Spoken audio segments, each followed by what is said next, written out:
Good afternoon, guys. My name is Nancy Marin. We are here at a private clinic in San Ignacio.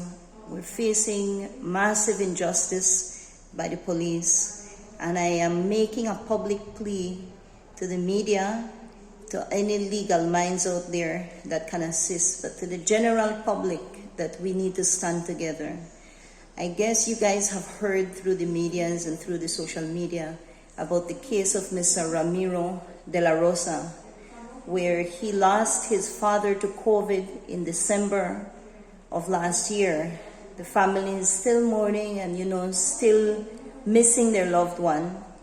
So they have not searched his personal effects and did not know that the father had, in dying, left a firearm. That firearm is still licensed, but to the father that has passed. Mr. Ramiro and his wife now live in that house, taking care of that house. They recently moved in and have not geared up the courage to look into this father's personal effects. The police got to their house on Friday, I believe, and didn't explain to them why they were there. The family got nervous and scared because of the aggressive manner in which the police got there. And the police seemingly knew more than them where the firearm was, retrieved that firearm, and placed both the wife and young Mr. De La Rosa into their custody. They were not offered a phone call. They were not offered the opportunity to speak to the attorney. And the young man was advised, was coaxed into pleading guilty, and was told that this is a bailable offense by the police and that his wife would be let go and that he would simply be given opportunity for bail. This, as we know, is not so. So the police was ingenuous with this innocent, decent young man. This is a father of two. This couple has two children, a 5-year-old and an 8-year-old. He is the sole bread earner of the family. They're a farming family, hardworking and decent people. I can attest to that. I have known this couple from since they were very, very young, before they were even married together. I know that they're innocent and I know that they need our help, and this is why I dare stick my neck out for them. I have called everybody that needs to be called. The commissioner knows about the situation. The commissioner claimed that he couldn't do anything because he was this young man was rushed to court and was remanded, and tomorrow I believe that they're looking to take him to Hattieville. I want our citizens, the public, the community in Docron to stand by Mr. De La Rosa. We cannot allow another hardworking father to go to prison innocently and leave two children and a young wife. But I'm here at the clinic with Miss Merle De La Rosa, and she will tell you the horror story that she went through in the hands of the police and why Mr. Ramiro has today pleaded guilty to save her and so that she could go back home to attend to their two young children. Miss Merle. It was Friday morning at 5:19. I got up because I heard some sounds at home. So I got up and I was like halfway in my dining room to open the door when I heard somebody knocking at the door, right? And then so I heard that it said San Ignacio Police. I went quickly and wake up my husband, and I told him, Ramiro, the police are here. And then he got up and we opened the door because we thought there was nothing bad, right? We knew maybe it was just something, maybe some kind of mistake, right? So we willingly opened the door, we let them in, and they asked us if we had any firearms. We said no, because we actually had no idea a firearm was in our home. After that, they quickly just ran into our room, they cleaned up my bed, they climbed up the ceiling, and they took out the firearm. Apparently, somebody knew better than us where it was, which we, living in that house, we hadn't checked anything because my father-in-law used to sleep in that room, and we try to we're still mourning his past because it's very hard for me and him. Our house, our actual home where we started is just right beside. So we just moved like his house is just about 10 feet far away from our house. So that was what happened there. And then they took us to the police station in Spanish Lookout. After that, they denied us to see anybody. They locked us in the Spanish Lookout station. They denied us to see anybody. And then they quickly just put on those handcuffs on my husband. And they throw him in the back of a vehicle. Those police drive so ugly. I almost felt that he would fly out of that car. Did they throw you in the back of the pickup too? From my house, Duck Run 2 to Spanish Lookout, I was in the back of the vehicle too. I told the lady, the officer in charge, which is a lady, she told me it was not what I wanted. It was a situation, and she had to do that. So she threw me in the back of the pickup. She threw my husband as well, and they took us to the Spanish Lookout. And then from there, they took us to the San Ignacio. We were sitting in one of the rooms of the San Ignacio station when we had one justice of the peace come to us, and she told us we have to plead guilty. Because if my husband wants me to go home, he has to plead guilty. My husband was not happy about it. I asked him like 100 times, told him, "Are you sure?" He said, "I will do it because I want you to go home. I can't stand seeing you in this situation."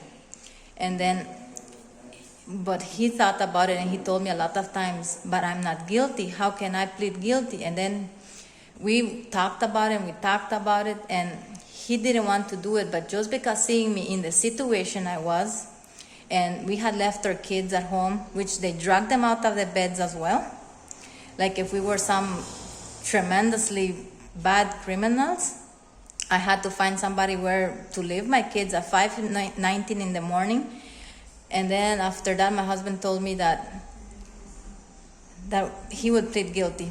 But the justice of the peace, a couple of police officers told us that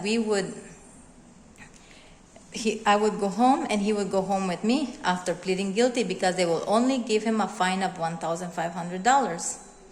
So after that happened, we went to court. There was another officer. We were sitting waiting for the magistrate.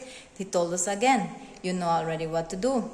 Ms. De La Rosa, you plead not guilty, and Ramiro, you plead guilty, and after that I will take charge."